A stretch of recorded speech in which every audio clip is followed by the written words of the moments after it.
Is this thing on? Sorry, that was stupid.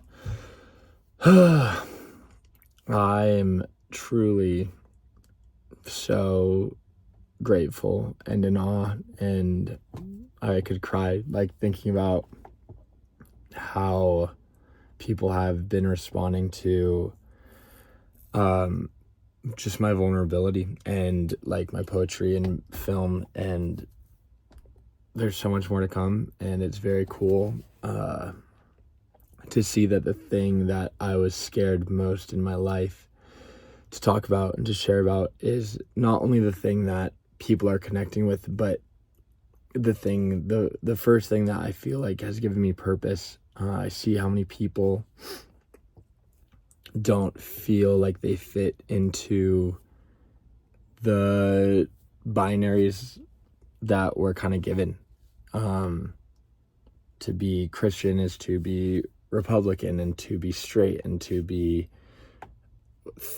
of one thought, but there is so much room for middle ground and so much room to try and understand both sides of that, I think, and understand that the only way that anything is going to change is if we start listening to each other. Obviously, there was moments where my upbringing got the best of me. I was living in a very, very, very conservative town where people were protesting against gay marriage, and where my friends at age 12, 13, 14 were talking about the abominations that it is to be gay and to be homosexual, and that there was no purpose outside of Jesus, and then there was no purpose outside of God, and that if you didn't believe every word of the Bible, you couldn't be a Christian. And mixing that with having these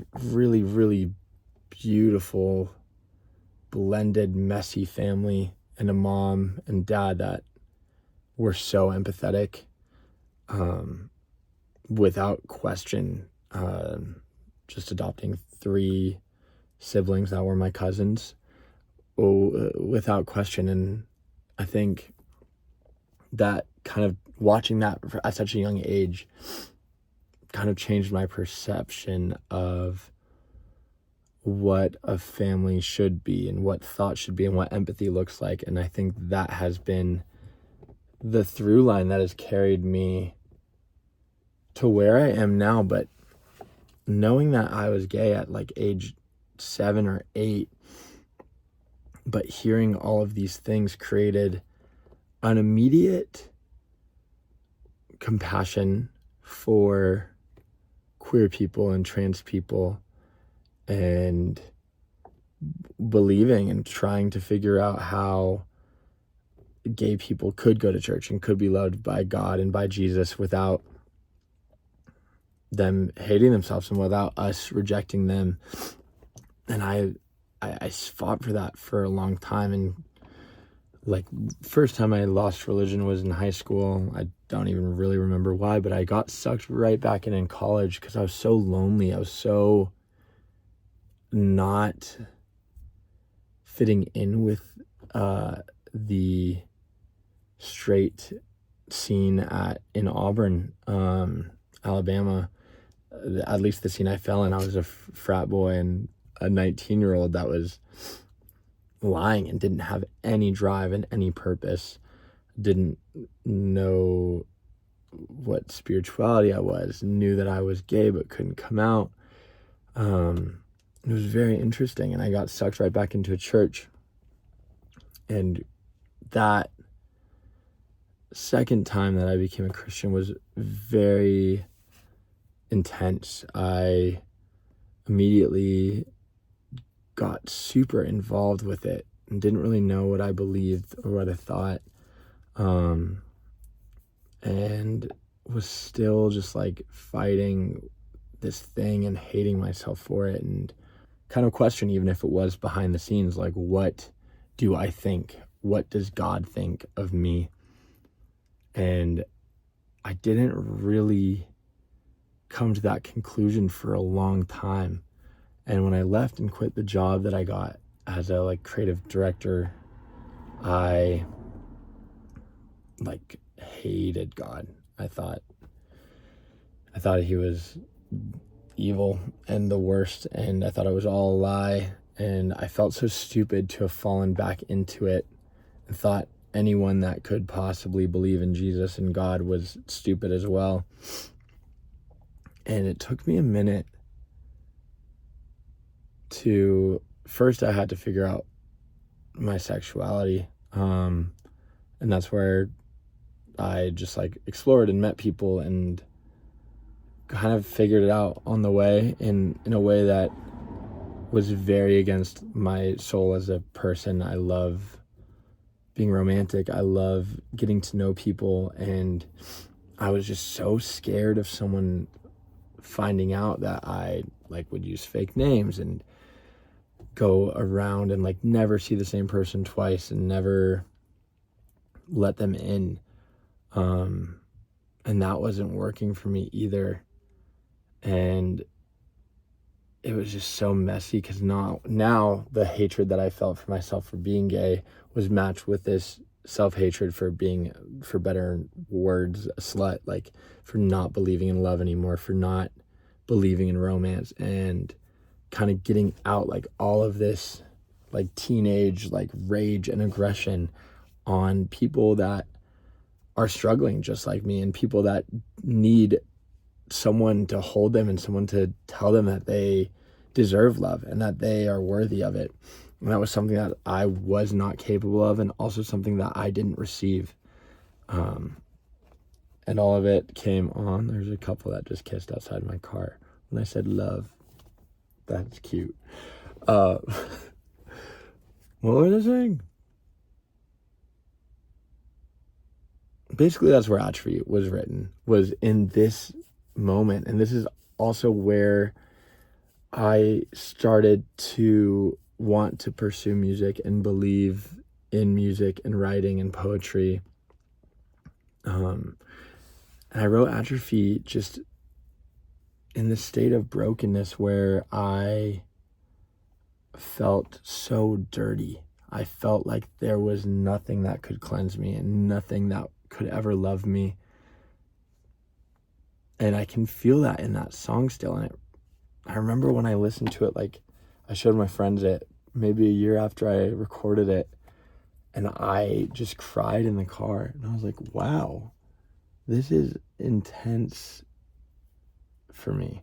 By the time I recorded it, I was comfortably out in person with everyone and very proud of the progress that I made. I was able to love myself and able to believe in romance, and dated my first serious like guy, and that's another story.